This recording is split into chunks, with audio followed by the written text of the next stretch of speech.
It was New Year's Day, 2017, in Chicago. No.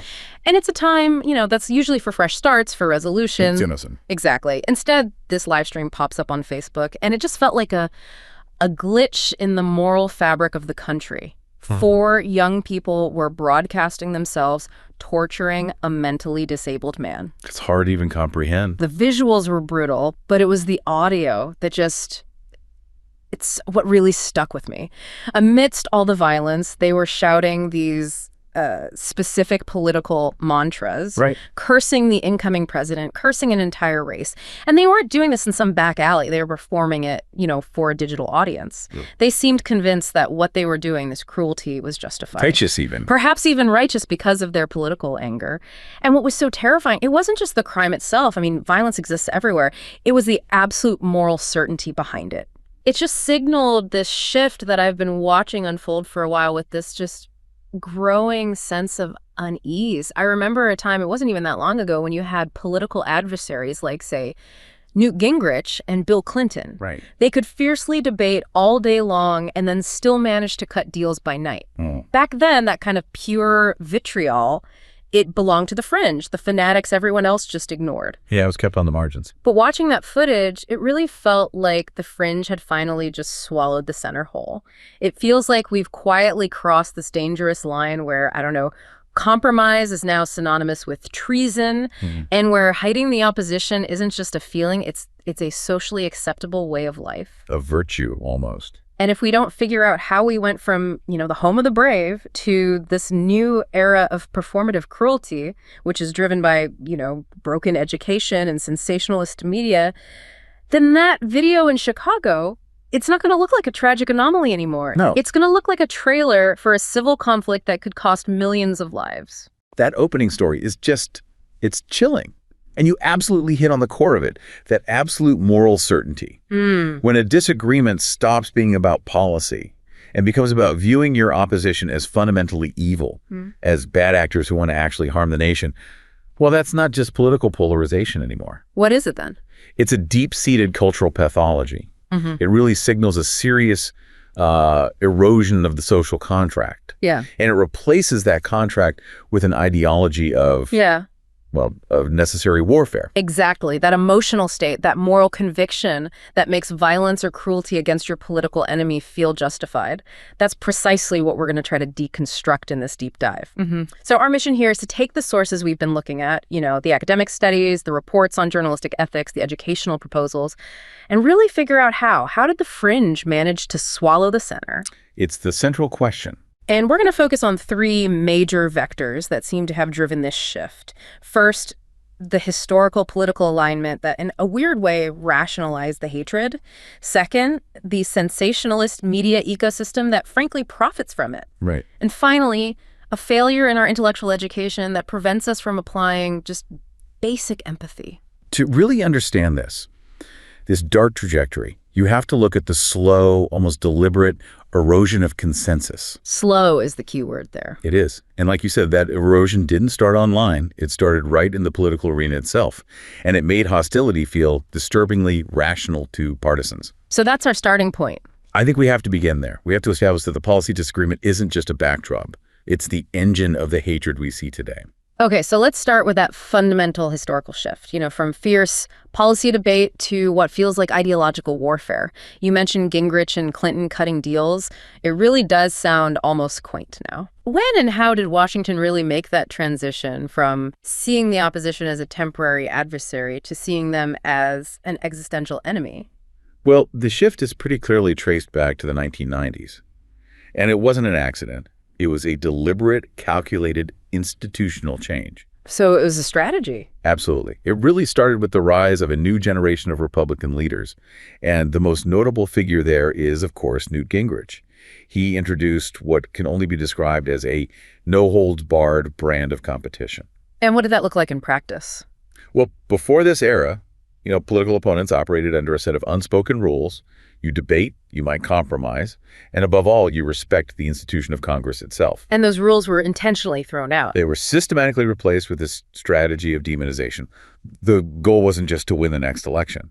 The goal was to delegitimize the entire opposing party. How do you even do that? You use key strategic tactics, A big one was portraying Democrats as dangerous radicals. The word socialist was used a lot. The narrative was that they were seeking to undermine traditional American values. This involved really aggressive, often personal, ad hominem language, labeling opponents with loaded terms. So it wasn't just about their policies being bad for the economy, it was about them being bad for America's soul. Precisely. And it also involved refusing to grant the minority party any substantive legislative victories, even on things where compromise was historically expected. It was about total opposition. I remember reading that this wasn't just rhetoric, right? It involved actual procedural changes within Congress itself. This was institutional obstruction. Exactly. The rhetoric was backed up by procedural warfare. What does that mean, procedural warfare? It means using the rules of the institution to grind it to a halt. Things like maximizing procedural delays for no other reason than to obstruct. Strategically using the threat of a government shutdown as a bargaining chip. Which used to be unthinkable. Completely. Yeah. And transforming simple legislative votes into these high-stakes moral purity tests for your own party. These actions all solidified the idea that the opposition wasn't just wrong on the issues, they were inherently malicious. So when you force a government shutdown, you're sending a very clear message to your base. A very clear message. You're telling them that the other side is so dangerous, so destructive, that you have to literally break the system to stop them. And that codified this whole warfare mentality right into the legislative process. And this all happened to be going on at the exact same time as this massive change in the media ecosystem. That can't be a coincidence. Oh, it was a perfectly codependent relationship. This aggressive political strategy coincided precisely with the growth of partisan and ideological media outlets. You're talking about cable news? Cable news especially. Yeah. Fox News launched in 1996, right in the middle of this. For conservative voters, this new media infrastructure made it incredibly easy to find news that was perfectly aligned with that anti-Democrat narrative being pushed by the political leadership. It's an echo chamber. A powerful one. It reinforced the demonization campaign every single night, turning what was a political strategy in Washington into a widely accepted social reality for millions of viewers in their living rooms. So if the leaders in Washington are fighting a war and the TV is telling you that war is necessary and righteous, it inevitably filters down to the neighborhood level. It has to. That brings to mind that story you shared about Jim and Miller, the neighbors in Ohio. That anecdote it perfectly illustrates the ultimate agonizing personal cost of this whole strategy. I mean, think about it. In the year 2000, Jim and Miller could have this fierce argument about the Bush-Gore recount. A really contentious issue. As contentious as it gets, and they could still share a beer afterwards. But by 2016, the narrator in that story noted that the arguments got sharper. The yard signs they put up weren't just signs anymore. They were declarations of war. They became strangers. Total strangers. The fence between them literally became a border wall. That transformation shows you exactly how personal relationships were sacrificed at the altar of political identity. Because they weren't just arguing about tax brackets anymore. They were arguing about each other's moral character. Correct. The end result of the elite strategy and the media amplification is this growing share of Americans who came to see politics not as a contest between competing ideas. Which is what it's supposed to be. It's supposed to be. But they see it as a form of moral warfare. They view their opponents not as political adversaries, but as enemies. Enemies who want to inflict catastrophic harm on the nation and therefore must be defeated at all costs. And that explains the intensity, the almost frantic energy we saw in elections like 2018 and 2020. It does. Voters on both sides felt this was a Manichaean battle between good and evil. They felt compelled to fight for the survival of the country as they knew it.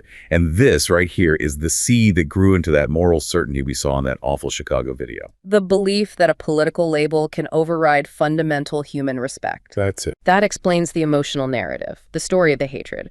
But let's dig into the academic core of this. Is this intensity just, manufactured political tribalism? Or is there a concrete, rational reason why Democrats and Republicans genuinely seem to despise each other now? Is it just identity politics for its own sake? This is where the core academic findings are so critical, because they really push back hard against the idea that this is all just emotional or rooted purely in social identity. So it's not just about wearing the team jersey? Not at all. The research demonstrates that the mutual hostility and mistrust between ordinary Democrats and Republicans, it has a profoundly rational foundation. And that foundation is rooted in intense, deeply entrenched policy disagreement. So you're saying they intensely dislike the other side because they intensely disagree on pretty much every major policy issue? That's exactly it. They see the opposition as genuinely harmful because, from their worldview, the other side's policies would genuinely harm the country. The hatred isn't the glitch in the system. It's a logical consequence of having no shared vision for how the country should even operate. Precisely. And the evidence for this is just overwhelming when you look at the rise in what's called partisan ideological consistency. Okay, break that down for us. It's the strong and growing connection between a person's party ID, their self-identified ideology, liberal or conservative, and their actual positions on a wide spectrum of issues. And there's a specific data point here that's really staggering. There is. And this is the crucial data point we need to unpack. The correlation between a person's party and their ideology was a pretty modest 0.36 back in 1984. 0.36. By 2020, that correlation had skyrocketed to a very, very strong 0.68. Wow. A shift from 0.36 to 0.68. I mean, statistically, that is enormous. What does that jump actually mean in real terms? Yeah. Why is a 0.68 correlation sociologically terrifying? It's terrifying because it means that if you knew someone's party back in 1984, you only had a weak idea of where they stood on specific policies. Right. You could have a Republican who supported environmental regulations. Or a Democrat who was very fiscally conservative. Those cross-cutting identities were common. They were normal. By 2020, though, knowing someone is a Democrat or a Republican is almost entirely predictive of their issue positions across the board. The guesswork is gone. It's gone. The relationship between party and ideology became almost 5 times stronger if you're looking at shared variance. What this really signifies is the collapse of policy complexity. So people aren't just wearing team jerseys anymore. Those labels are now comprehensive ideological uniforms that dictate their stance on absolutely everything. Precisely. And this consistency, it applies across a monumental swath of American policy debates. It's not just the old traditional economic dividing line anymore. So what does it cover? It covers 6 critical policy domains. You've got social welfare, you've got cultural issues. Think abortion, gay and transgender rights, racial justice, immigration, gun control, and climate change. All of it. Every single hot button issue. Every single one. And here's the key finding from the research. Opinions across all 6 of these policy domains now largely reflect a single underlying liberal conservative dimension in the modern era. That detail about the single dimension is it's crucial. It means if I know your opinion on, say, federal spending for social safety nets, I can pretty much guarantee your opinion on police reform, on immigration quotas, and on transgender rights. They are all tied together by one invisible string of fundamental belief. It's what some call the bundling effect.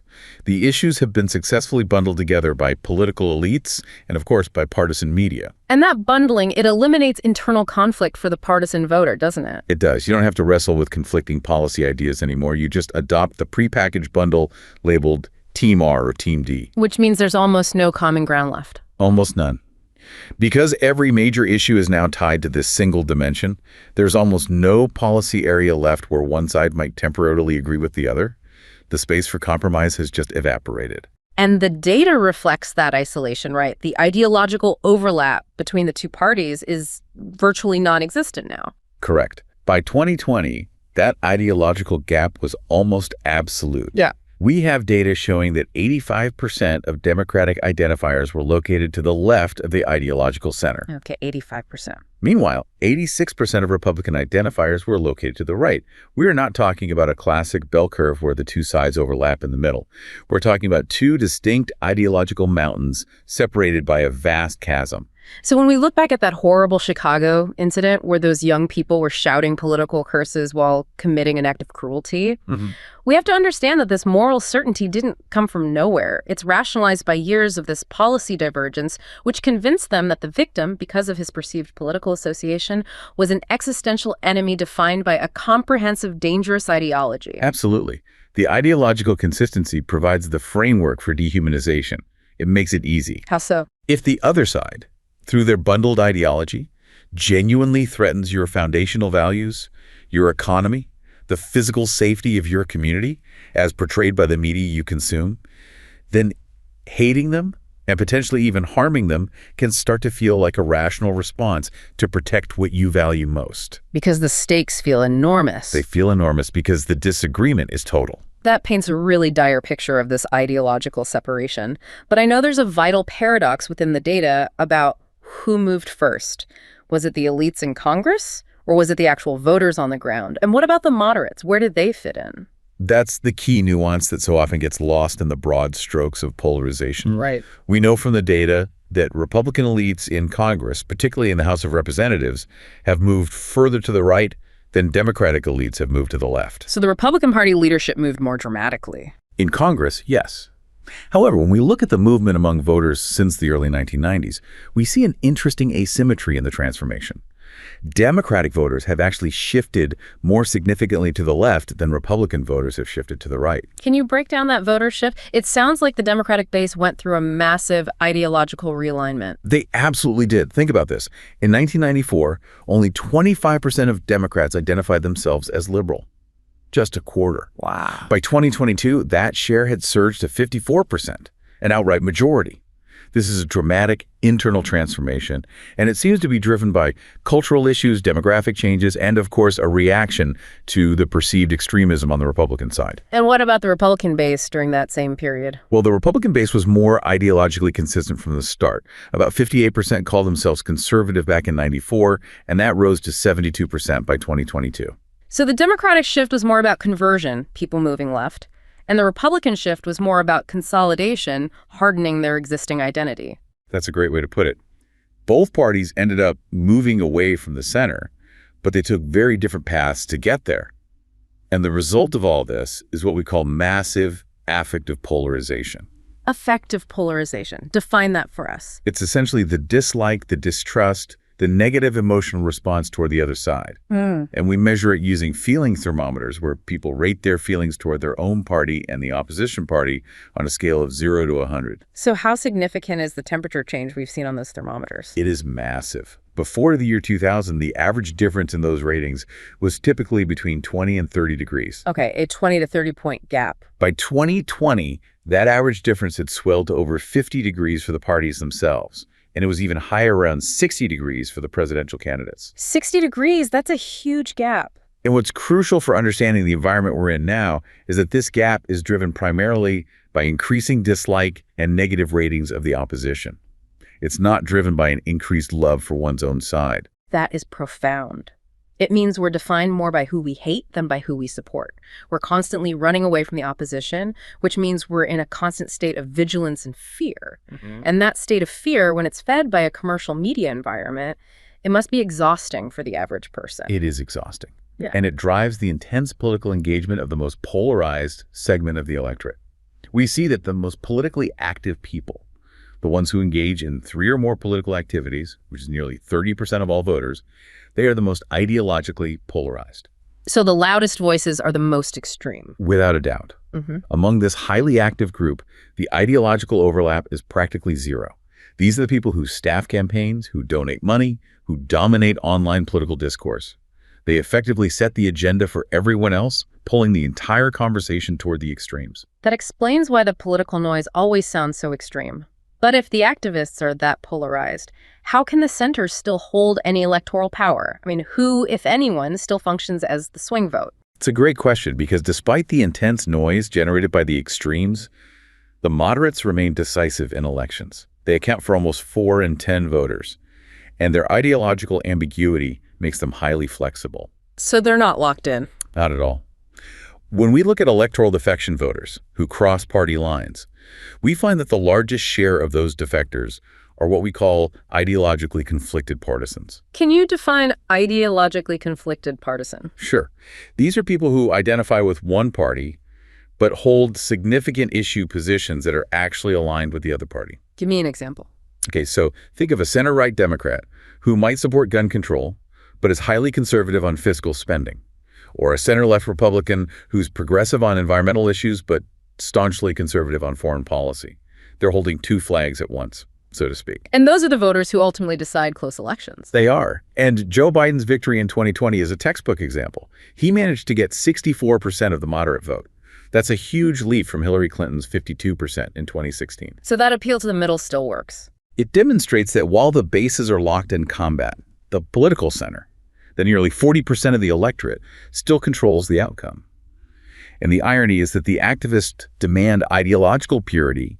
They push their candidates to the extreme. But the winning strategy is still to appeal to that conflicted middle. Precisely. Yeah. It's a fascinating, almost tragic tension. The political system is designed to reward ideological extremism in the primaries and then reward moderation in the general election. It creates a constant state of internal conflict. And that conflict is then immediately fed into the second major vector we need to discuss, the media landscape, which has evolved to profit immensely from exploiting that exact tension and conflict. That's right. So let's shift now to the environment that amplified this rational policy hatred and turned it into a commercial product. The media. We've established that the policy disagreement fueled the hatred, but modern media consumption is what really weaponized it for the masses. I keep thinking of that anecdote about David, the guy who got sucked into a digital feedback loop. David's experience is a perfect microcosm of the systemic pathology. He went from actively seeking information to passively receiving a constant optimized diet of adrenaline and fear.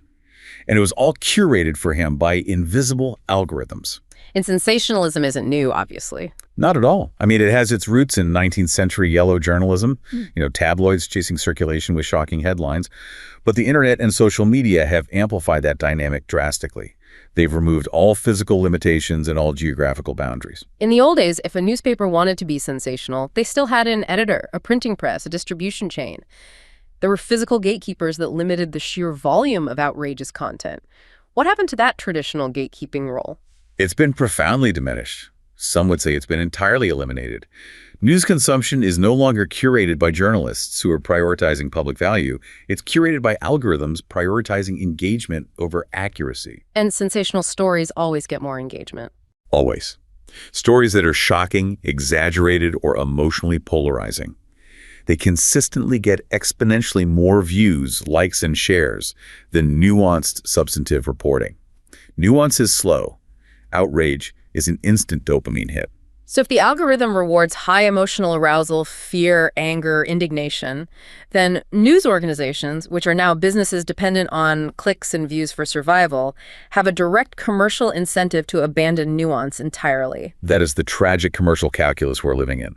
The algorithms have become the true editorial power. They act as the gatekeepers of public consciousness. That's a powerful phrase. They determine what content gets amplified and what becomes digitally invisible, and they do it based on engagement metrics, not on veracity. If a piece of content triggers a high emotional response, a quick shot of dopamine or cortisol, the algorithm rewards it with massive visibility. So it's a feedback loop that financially rewards content that confirms our existing biases and even manufactures new ones. It is. Let's elaborate on that mechanism a bit. Why does sensationalism lead to higher engagement? Is it just confirmation bias, or is there a physiological component to it? Oh, there's absolutely a physiological component, and it's tied to our ancient fight-or-flight response. Content that triggers anger or fear generates higher physiological arousal. So it's a physical reaction. Yes. Studies show that negative, highly emotive content results in an increased heart rate, elevated adrenaline levels, and, crucially for the platforms, it keeps users scrolling and commenting for longer. Which translates directly to time on platform and ad revenue? Exactly. The algorithm is essentially an optimizer for the emotional extreme, because the emotional extreme is the most profitable state for a user to be in. And the consequence of this is that the algorithm promotes a completely false sense of reality. Correct. The system profits from confusion and polarization.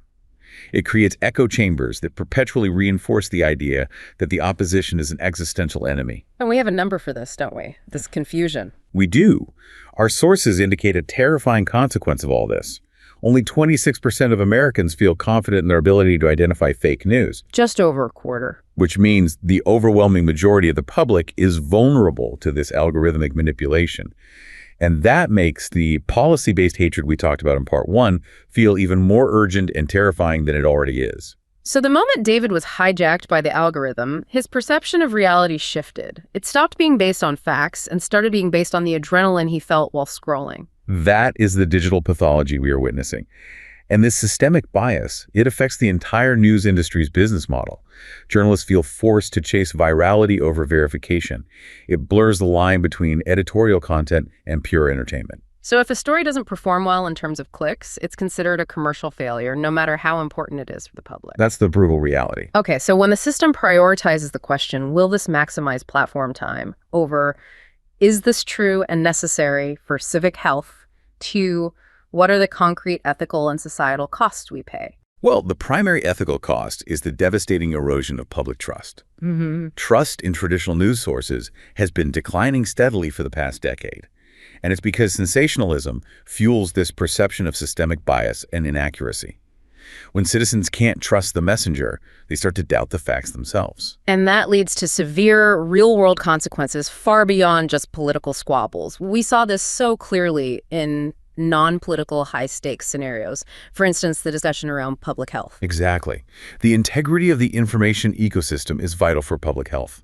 During a crisis like the COVID-19 pandemic, sensationalized reporting on the virus's origins or its transmission or vaccine efficacy, it fueled fear, it spread mass misinformation, and it actively hindered public health efforts. And there's a difference between misinformation and disinformation, right? A critical difference. Misinformation is false information that's spread without malice. Disinformation is intentional falsehoods designed specifically to deceive the public. And the platforms often struggled or just failed to stop its amplification because that false content was highly, highly engaging. And what about the cost to civic life itself, to the very nature of democratic conversation? It leads to what we call distorted public discourse. Complex issues like climate change, tax reform, immigration policy, they're routinely oversimplified into these emotionally charged sound bites. Which makes real debate impossible. It actively hinders the nuanced discussions that are necessary for informed, collaborative decision-making in a democracy. People start consuming news for emotional validation or for entertainment, to feel something, not to engage in the critical thinking required to actually understand a complex problem. And now technological innovation, specifically AI, is taking this distortion to a truly terrifying new level, and the platforms seem utterly unprepared to handle it. The emergence of deepfakes, AI-generated videos and audio that can fraudulently depict public figures saying things they never said or fabricate entire scenes, it's a monumental threat. Because deception is no longer just text-based. Exactly. It's not just poorly written articles or easily debunked lies anymore. We're moving into an era of visual manipulation that is far more convincing and far more difficult to distinguish from reality. This weaponizes the effective polarization we already identified. How so? If you already believe the opposition is evil, a convincing deepfake showing them doing something morally reprehensible will instantly confirm your bias and justify intense action. It could easily fuel more incidents just like the one in Chicago. So the core ethical failure here is that the gatekeeping control over our public discourse is centralized in the hands of a few tech platforms whose primary allegiance is to their shareholders, not to journalistic integrity or civic health. That's it. They are profit optimizing for the destruction of nuance. They can grant or deny digital visibility to ideas based purely on engagement metrics, effectively shaping public reality based on what generates the most heat, regardless of the light it sheds. And that systemic failure demands an institutional response from the media itself. Okay, so we've established a commercial system that rewards falsehood and outrage. What should the journalistic responsibility be in this landscape? I mean, how can ethical journalism fight back against the algorithm? Journalists have to make an explicit, rigorous return to their core ethical principles. And this means more than just having a written code of ethics on a website somewhere. It means active, transparent adherence to principles like truth and accuracy. Which means verifying everything. Verifying all information, especially the highly sensational claims. It also means maintaining independence from political or commercial pressures. Furthermore, we have to insist on genuinely balanced coverage. And what does that mean? Because that term gets thrown around a lot. It means representing diverse, relevant perspectives. It does not mean giving equal time to an established fact and a fringe conspiracy theory. That's false balance. Right. And finally, rigorous accountability correcting errors immediately and transparently is vital to rebuilding the public trust that has been so severely eroded. But if the audience is, for lack of a better word, addicted to outrage, traditional journalism might struggle to capture eyeballs, even if it's factual. The public needs to change its consumption habits, too. Absolutely. Fostering media literacy among the public is an essential component of the solution. We need to teach individuals, starting in schools, how to critically evaluate sources, how to recognize manipulation techniques, and how to spot sensationalist or clickbait content. So by creating a more discerning, informed audience, we can help mitigate the impact of sensationalism. And reduce the commercial reward for outrage. I find the concept of the constructive journalism movement particularly compelling because it institutionalizes that rejection of the if it bleeds, it leads culture. Can you elaborate on what that movement is and maybe more importantly, what it is not? It is definitely not happy news. That is a common misinterpretation. Right. It's not just feel-good stories. Not at all. Constructive journalism is an approach that explicitly rejects the notion that only conflict and tragedy constitute news. Its three core pillars are focusing on solutions, embracing nuance, and promoting democratic conversation. So it's about moving beyond just reporting the problem. Exactly. It's about contextualizing the problem with relevant research, with stories of progress, and with actionable steps. It seeks to inform the audience not just about what went wrong, but about how things could go right. And how does that shift the journalist's role? Does it compromise their objectivity? It shifts their role in a profound and necessary way without compromising factuality. The traditional journalist acts first as a policeman, documenting evidence of the problem, and then as a judge, investigating and pronouncing judgment. The constructive journalist adds the crucial role of facilitator or bridge builder. Looking for a way forward. Looking for a way beyond the documented problem and seeking to leave the audience feeling inspired, hopeful, and empowered to engage, rather than just enraged or depressed. It's a shift from diagnosis to treatment. Can you give us a concrete example of this shift in, say, political coverage? A prime example is changing how political campaigns are covered. Constructive journalism advocates moving away from the horse race. Who's up, who's down, who made a gaffe today? Which is 90% of campaign coverage. At least. And instead moving toward in-depth coverage of concrete proposals, policies, and the potential impact of those proposals on the community. This forces politicians to move away from easy, emotion-driven, partisan talking points and towards substantive discussion. And we even have examples of media outlets that are actively trying to engineer civil discourse. Yes. Look at the initiative by the German outlet Dite Online. It's called My Country Talks. And it's an explicit attempt to bridge divides by deliberately matching political opposites, total strangers, for one-on-one discussions. What's the goal there? The goal is to facilitate human connection across that ideological chasm. It's an institutional response designed to combat effective polarization by demonstrating that the enemy on the other side of that feeling thermometer is a complex human being, not just a policy position. So the antidote to the algorithm is to deliberately design media systems that reward understanding and engagement between political opposites rather than just maximizing outrage between them. It's fighting code with ethics. It is the necessary institutional change required to combat the algorithmic gatekeepers and reinforce the social contract, one conversation at a time. However, even if media systems improve, we still have to equip the next generation with the internal framework to reject tribalism from the start. And that brings us to our third vector. Education. We return now to the human element. The thing symbolized by the Chicago violence, that absolute moral certainty that justified cruelty. And this leads us to the third vector, the failure in our education system to equip young people with the capacity to resist tribalism. You mentioned the civics teacher, Sarah. Yes. Sarah's experience was profoundly sobering. After that Chicago incident, she hoped she could use it as a moment for moral instruction and civic reflection in her classroom. She expected universal condemnation. She expected universal condemnation of the cruelty, regardless of the political slogans being shouted during the attack. But instead, she found students trying to rationalize the violence through a lens of political retribution. They were justifying it. They were. They used political tribalism, seeing the victim as the other, to overwrite the basic human instinct of compassion. She saw students failing to distinguish between human dignity and political affiliation. Exactly. They weren't seeing a suffering human being anymore. They were seeing a political symbol that needed to be destroyed. And this lack of capacity, it points to a massive failure in our educational infrastructure. Which is what? The failure to teach intellectual empathy. Okay, define that. Intellectual empathy. It's the capacity to genuinely inhabit another person's political or intellectual perspective long enough to understand their reasoning and their motivations without having to adopt their beliefs or sacrifice their fundamental human dignity. So it's not about forcing moderation or eliminating passion. It's about providing a framework for ethical disagreement. The goal is explicitly not to silence political passion or make students moderate. The goal is to rebuild the capacity to engage honestly with others' perspectives without resorting to dehumanization. It seems so fundamental. It is. In a world where politics is rationalized hatred, as we discussed in Part 1, and amplified outrage, as we discussed in Part 2, if we don't teach students the skills for civil disagreement, we are essentially training them to resort to tribal warfare whenever their political identity is threatened. Why do you think tribalism has become so powerful in the classroom? Is it simply that kids are mirroring the adult world? It is a reflection of the adult world, absolutely. But it's also a powerful psychological defense mechanism.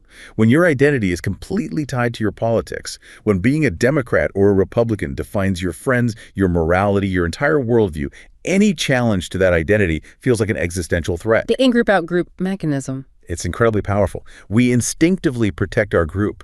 And when our educational institutions fail to provide constructive outlets and frameworks for navigating disagreement, students default to the lowest common denominator. Which is attacking the person, not the idea. Attacking the persons, resorting to the political shaming and social bullying they see modeled online and on television every single day.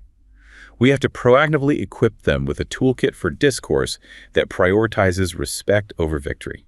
So if the solution is a toolkit, how do we transition these abstract concepts of respect and intellectual empathy into actual, measurable, teachable skills for students and educators? We look to intentional initiatives, like those combining efforts in social and emotional learning, or SEL, with civic education. One very effective framework, which is utilized by the Civil Discourse Project, proposes teaching these dialogue skills through a structure focused on 5 core measurable values. What are those 5 values, and why are they prioritized in this specific context of polarization? They were selected because they directly counteract the psychological impulses that lead to this kind of performative hatred. The first is caring, compassion, and kindness. That seems fundamental. It is. It recenters the human being in the discussion. The second is humility. This is crucial in polarization because it requires acknowledging that your own knowledge is incomplete and that the opposition may hold some valid points. It directly combats that absolute moral certainty we opened with. Okay, what's the third? Third is integrity, which means truthfulness and intellectual honesty. It's ensuring your arguments are based on facts and that you're fairly representing your opponent's view. Not straw-manning them. Exactly. Fourth is mutual respect, which is the non-negotiable foundation that allows the discussion to proceed constructively, even when you're deeply divided.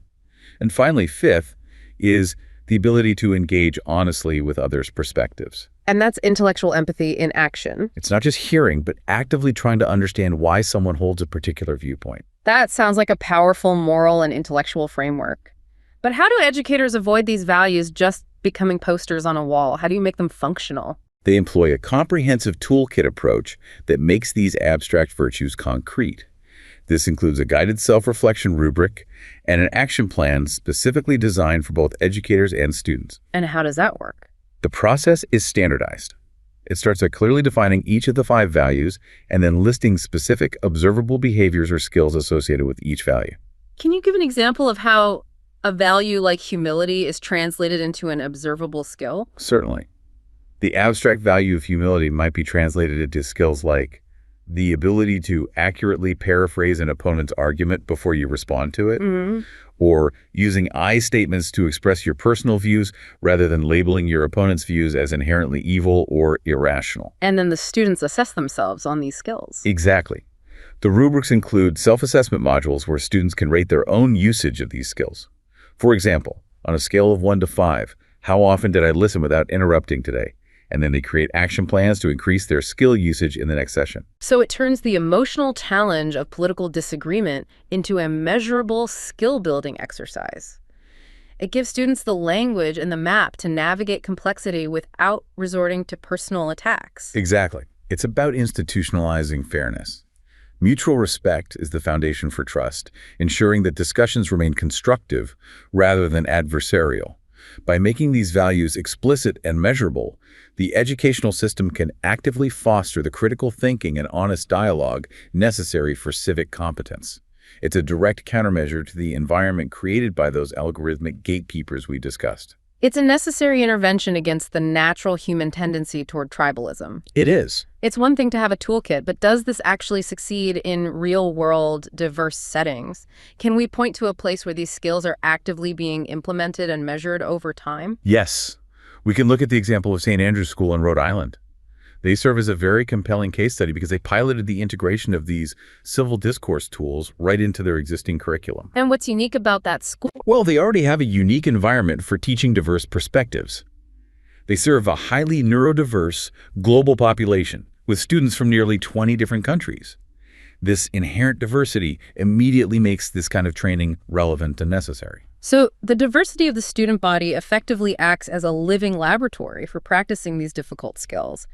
How often are the students actually engaging with these self-reflection tools? They engage regularly, Yeah. about every 6 to 8 weeks, with the guided self-reflection rubric and the action plan. This consistent engagement allows both students and educators to chart their development of these specific intellectual character skills over time. And they can see measurable improvement. They can. They see improvement in areas like active listening and humble self-correction. And the observed outcome is powerfully positive. When students learn to view issues from multiple perspectives using this deliberate framework, they develop the capacity to connect with others, even when their views differ intensely on policy. It sounds like the school is not just teaching civics. It's consciously creating a culture that reinforces compassionate interactions, making it much harder for political tribalism to take root. That is the essential insight. They reinforce these values through their guiding principles. One of them explicitly states, "We prioritize compassionate interactions and teaching methods to foster a supportive, inclusive, and joyful environment." This isn't accidental, it's mandated. And there was a brilliant specific implementation of this principle. There was. They have students write anonymous peer affirmations to randomly assigned students. Anonymous affirmations. How does writing something kind to someone you might not know, or might even disagree with, reinforce civil discourse skills? It's a very clever psychological intervention. It's designed to help students exercise their kindness muscles without the paralyzing fear of peer judgment or social pressure. Right. In a highly polarized environment, one wrong word can lead to social ostracism. Exactly. The anonymity gives students the psychological peace of mind to be genuine and compassionate. They are forced to look for the positive attributes and contributions of a peer, regardless of their reputation or their political leaning. So it's forcing them to find the shared humanity, which is the exact opposite of what the algorithmic media is rewarding. Precisely. By prioritizing positive peer interactions through this mechanism, the school fosters an environment of positivity and belonging. When students know that kindness was shared within the room, and when the curriculum explicitly teaches them how to engage respectfully, they build a cultural resilience against the external forces of outrage and hatred. It's a very practical, effective way to make the abstract value of compassion feel like a lived, shared community experience. And in doing so, they're building the intellectual character necessary to withstand polarization. That's a powerful illustration of how education can move from just teaching facts to truly building the intellectual character that our democracy desperately needs to survive. It just underscores that incorporating civil discourse skills is not just about personal growth. It's a commitment to building a more respectful and equitable society.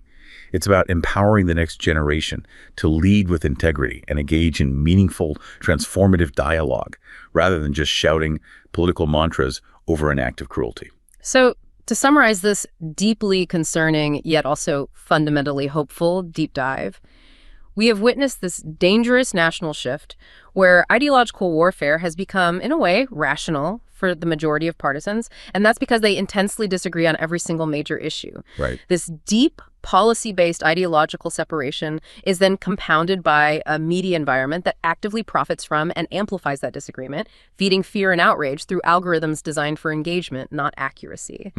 And the result is that absolute moral certainty we saw in Chicago, where political hatred becomes a justification for cruelty. Correct. The polarization is deeply embedded. It's rooted in genuine policy divergence that has been weaponized by political elites and then exacerbated by the economic incentives of digital platforms. But the key takeaway here is that the pathways out involve institutional change on 3 fronts. Okay. We need institutional change in the political arena to disincentivize that procedural warfare. We need institutional change in how we consume information, demanding better media literacy and supporting constructive journalism models. And Most fundamentally, we need institutional change in how we develop intellectual character through intentional civil discourse education. Here's my final observation for you to consider. The future of compromise doesn't depend on suddenly finding a new wave of moderate politicians. That's a symptom, not the cause. Instead, the future depends entirely on whether our core institutions, our media, our education system, our social platforms can be redesigned to reward intellectual empathy, factual nuance, and humility over the high-stakes emotional performance of political hatred. This institutional redesign is the only reliable way to stop viewing our neighbors, our colleagues, and our fellow citizens as existential threats who must be destroyed. And that is the synthesis we need to hold on to. The tragedy of that 2017 Chicago event and the wider societal division it reflects is the result of a devastating feedback loop. Deep, policy-based ideological separation is constantly exacerbated by a commercial media system that profits immensely from making that separation feel like mortal existential combat. Breaking that loop requires intentional action at every level of society, from the newsroom all the way to the classroom.